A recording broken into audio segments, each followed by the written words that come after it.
Morning. It's July 27th, a Monday, and I want to talk to you about this country. This is a great country with great corporations, but many times their actions are not so great. And our legal system allows them to act without a conscience. On the other hand, there are many that act with great responsibility, without any fanfare or publicity, because it's the correct thing to do. And they hope that what they do will carry over to humanity in the future. I think we can call their actions the great example. And so let me recite a couple of situations to you, and you'll understand where I'm coming from. This is not how it's supposed to be done, but it's illegal in the U.S. for companies in bankruptcy to pay executive retention bonuses without judicial approval. So instead, they give big bonuses to executives in the weeks or days before they file their bankruptcy claims. JCPenney paid nearly $10 million in bonuses to executives just 2 days before filing for bankruptcy. And then they went on to lay off 78,000 of its 85,000 employees. Neiman Marcus paid its executives $8 million before whacking 11,000 employees, and announced a plan to give more to their upper echelon now that they have filed for bankruptcy. With double-digit unemployment, it's strange to be paying out retention bonuses. So I think if you take a close look at this is an abomination. Why should those guys get anything? The company went bankrupt. And they're going to pay them retention type bonuses and lay off thousands of people and not give them a dime? That doesn't make any sense to me. The legal system is wrong. It's wrong. If the company goes bankrupt, then they're bankrupt. They can't be paying bonuses, even if the guys have a contract. That's too bad, because their creditors have contracts, but they're not getting any money. So why should the executives get money? They're probably the ones that ran the company into the ground in the first place and made all the wrong decisions. Now, of course, in the middle of the pandemic, I can't blame the executives. I truly can't blame the executives. But I can blame the companies for giving them the retention bonus. If they can't afford to give money to all their loyal employees, and of course, maybe there's got to be a stipulation, what's a loyal employee? Somebody who worked for me for 15 years, 20 years, 10 years, whatever it is, there's got to be a number. And it's got to be fair. So an executive who makes maybe $1 million or $2 million a year then gets a $5 million retention bonus. He's not even being retended. His job is gone. Let him go on unemployment like the rest of the world.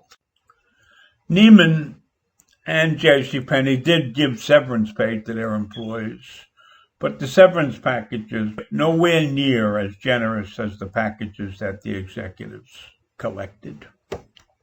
Then there's the case of Toys R Us. And they went bankrupt in 2017, but they paid the executive management bonuses days before filing in 2017. And then they liquidated their assets. And you know what they said about the bonuses they gave to their executives? It was due to extra work and stress on management. What about the stress on the 31,000 employees they dumped, right? You think they didn't have any stress? A lot of crap. So, now I'm going to tell you what I consider to be a great story about a corporation that has the best interest in its employees and in their customers, right, at heart. Even with the pandemic, Verizon, the phone company, has not laid off any workers, even though their business does not dictate that they need as many employees as they have. What is it doing with the 20,000 idled employees? It's paying them and simultaneously training them to take new jobs. And they're not even saying whether the new jobs are with them or with somebody else, but they're training them to take new jobs. And 20,000 is a drop in a bucket. The company said its responsible business plan will give job training to 500,000 low-skilled people over the next 10 years to help them qualify for higher-paying jobs. And in that same time span, they're helping 10 million children get online access so they can improve their job prospects too. Many of the decisions that you're making in a crisis like this, they will follow you for years because this is when people, customers, and employers will remember how we acted, said Verizon CEO Hans Vestberg. So this is a company with a vision. Now, we may have Fios and we're not happy with it. We may not be even happy with the phone service that we get from Verizon. I have Verizon phone service, it's fine. And it may be more expensive than some of the other services. But I read a story like this, I'm willing to pay them the extra money. In Verizon's view, large corporations can have a bigger impact on the daily life of people than the government if they take responsibility and do the right thing, like training people to go forward, helping people to improve their job situation, giving them opportunity. Opportunity is a key word.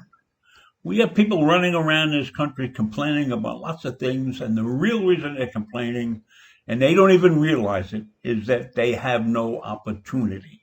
So a company like Verizon steps up and offers opportunities. That's very important and an example for most large corporations. For Verizon and any other corporation that chooses to act like they did, it's not all give. They expect something back in return. Giving people opportunities inspires loyalty, and loyalty is very important. If you have a happy workforce, you'll do well. So you got to think about these things, and unfortunately, I think Verizon is a company in the minority. So in any event, that's today's story, and I'll see you tomorrow. Bye.